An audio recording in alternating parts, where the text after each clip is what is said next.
Okay, hey there. Hey, I completely forgot.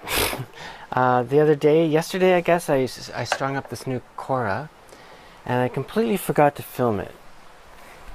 But anyway, I think it'd be difficult to film it on my own anyway. But I thought I'd do a few bits and pieces here, see if I can make it helpful at all. I've just strung this kora up. It usually takes a couple of days to let it balance out, you know. Like it takes me, this is my second day and I'm tuning, and basically what's happening is the strings are stretching and the skin, where is it?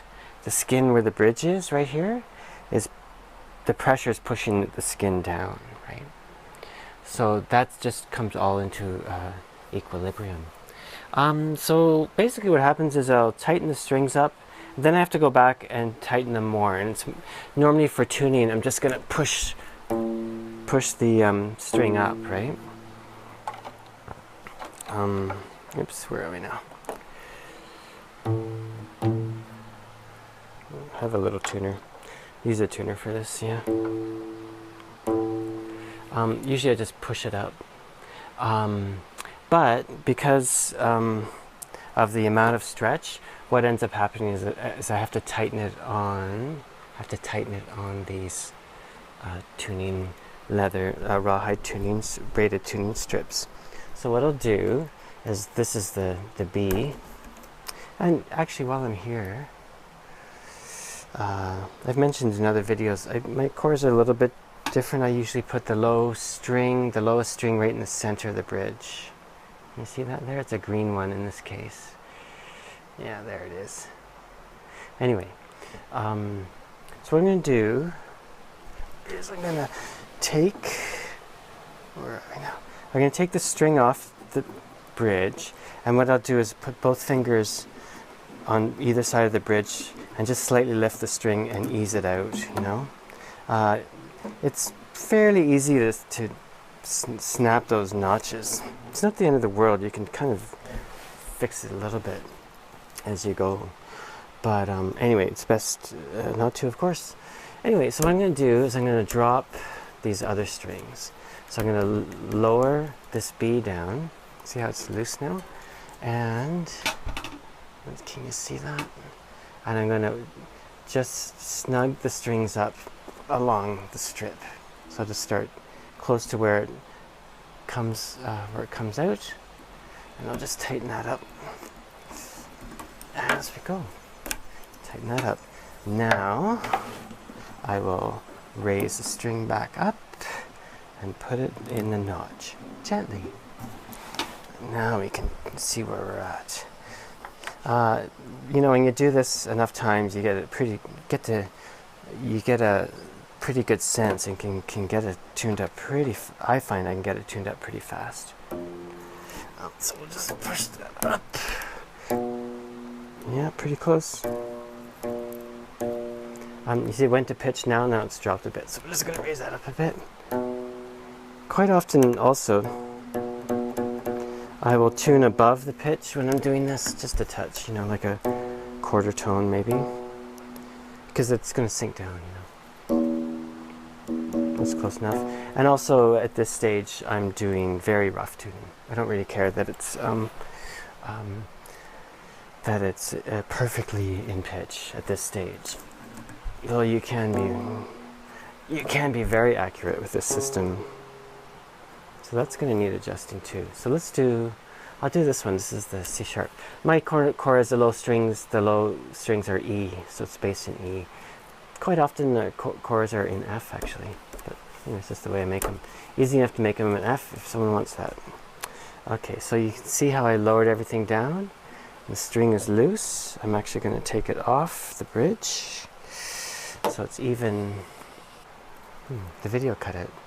I'll take my little tuning thing that I make. I make this one, my one for stringing. I made a big one out of brass, but I usually make one out of steel that I give with my chorus. You know. Anyway, so we're going to tuck this in. Can you see that? Going to tuck that in and tighten that up. Tighten that up. Tighten that up.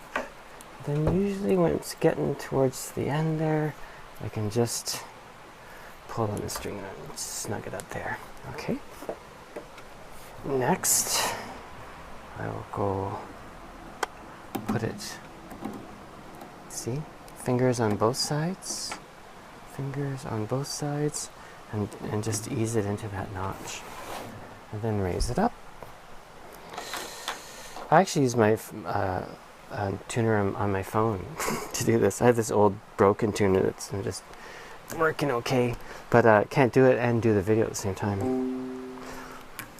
I use my phone for everything except for talking on the phone. That's a bit. So I'm up to about D, and I'm tuning to E major, or what we would call E major. So I'm going to tune high and then just drop it down.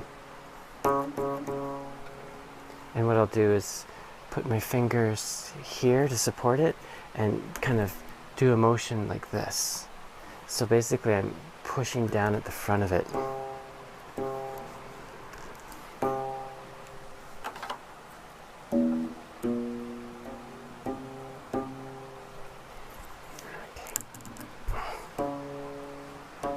That's weird.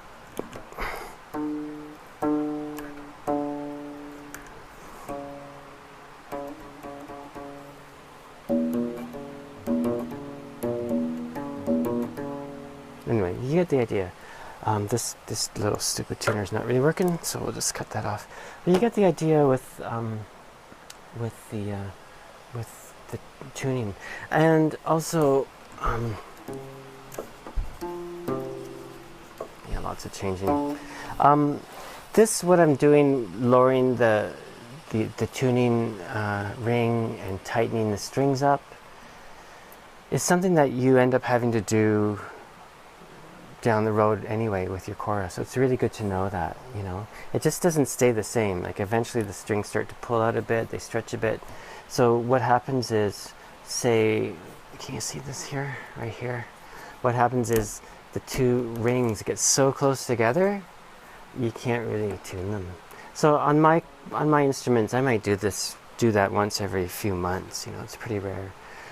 So what happens, and it changes with the weather, the humidity and all that. So it gets so low that you can no longer go up, right? As you can see, this is jammed together. So in that case, you have to sort of space them apart.